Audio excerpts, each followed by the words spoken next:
Putin delays surprise speech. Ukraine's allies say they will not accept referendums in Russian-held areas. Here's a summary of the article. Officials in occupied Kherson in southern Ukraine have flagged an intention to hold a referendum on joining Russia, a move seen widely by analysts as an attempt for Russia to justify defending its citizens in such territories, as well as officials in Luhansk and Donetsk, which are where two breakaway self-proclaimed republics are located, known as the LPR and DPR. These regions said Tuesday that they would hold referenda between September 23–27, according to Russian state news agency Interfax.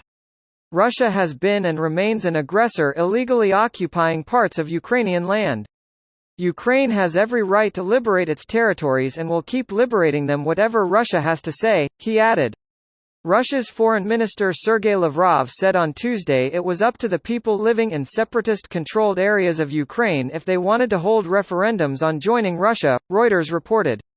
Saldo's comments come as Ukraine's counter-offensives in the northeast and south of the country prompt Russian-installed officials to try to organize referenda, with the aim of legitimizing Russia's defense of such territory in the likely result of the majority of people voting to join Russia.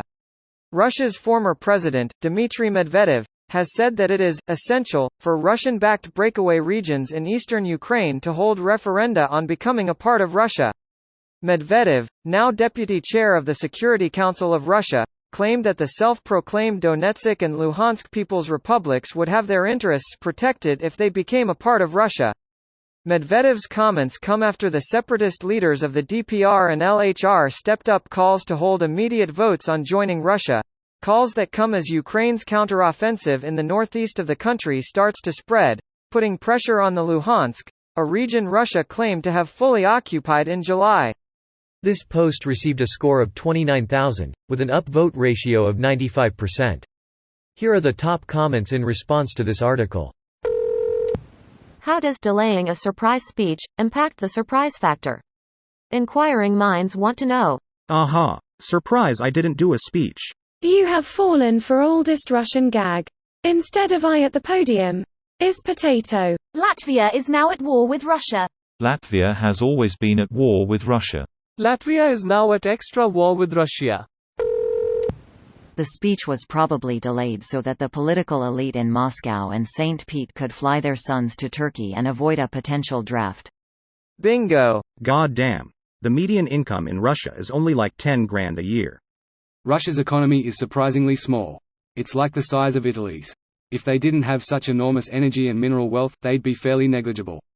If Russia was a US state, it would have the fourth largest GDP, just ahead of Florida's. California gas a GDP of $3.2 trillion. Russia's is $1.2 trillion. California has 35 million people. Russia has 145 million. And with their GDP out the window, this statistic is becoming more outdated by the day. Or in case of this week, by the hour. Greater than Putin was also set to give a major speech to the country on Tuesday, only to later postpone it until Wednesday without explanation. This is gonna be interesting. Maybe someone screwed up the courage to tell him that if he tries to go through a general mobilization, he's going to end up like Gaddafi. Sleep on it, Mr. Putin. I wonder if he dreams he is falling or that he can fly? Do erratic dictators dream of defensestrated sheep? This was great and you should feel great. Well, the next 24 hours will be very interesting to say the least. I leave for an 8-day backwards camping vacation tonight. I'm going to emerge from the mountain forests like a goddamn confused vault dweller. Fuck it. I've had a good run.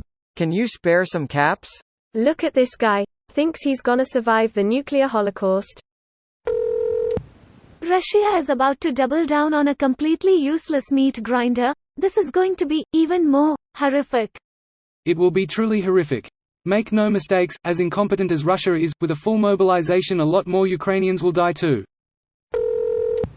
Could anyone see Putin calling for a general mobilization? Escalation to full-scale war? I mean, it already is one. But does he have the balls when he lacks equipment and soldiers? The only thing I could see this do is reinforce NATO even more so and potentially arm Ukraine with even more weapons. It would be a complete bloodbath for the Russians, so I'm not sure he would go down this path. Any thoughts? The Russian stock market has crashed on just the rumor of an escalation. This video was automatically created by Reddit to speech. The article and comments in this video were selected from Reddit according to their upvotes, and any paraphrasing was performed by smmry.com, without any human intervention.